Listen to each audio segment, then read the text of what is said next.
Hello प्यारे साथियों, जय भीम राव एकेडमी में आप सभी का स्वागत है। आज हम जानेंगे कि लोहे और अलोहे खनिज कौन कौन से होते हैं।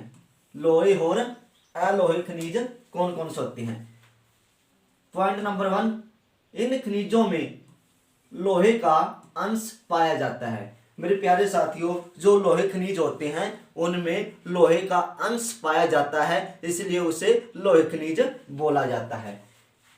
इन खनिजों में लोहे का अंश नहीं पाया जाता। जो अलोहे खनिज होते हैं उनमें लोहे का अंश नहीं पाया जाता। नंबर 2 में इनमें लोहा, मैग्नीज, निकल, कोबाल्ट आदि खनिज शामिल हैं। मेरे प्यारे साथियों, जो लोहे खनिज होते हैं उनमें जो हमारा लोहा है, मैग्नीज है, निकल है, कोबाल्ट है आदि खनिजों को शामिल किया जाता है।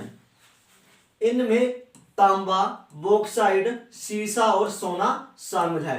जो लोहे खनिज होते हैं उनमें लोहा, मैग्नीज, निकल, कोबाल्ट आदि खनिजों को शामिल किया जाता है। लेकिन जो अलोहे खनिज होते हैं उनमें तांबा, कोबाल्ट, सोना, सीसा आदि खनिजों को शामिल किया जाता है।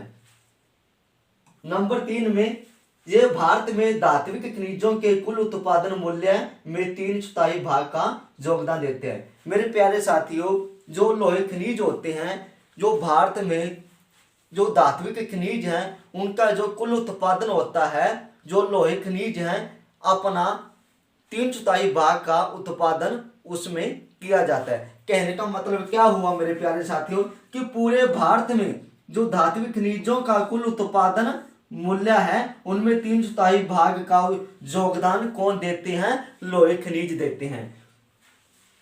भारत में इन खनिजों की संचित राशि तथा उत्पादन संतोषजनक नहीं है।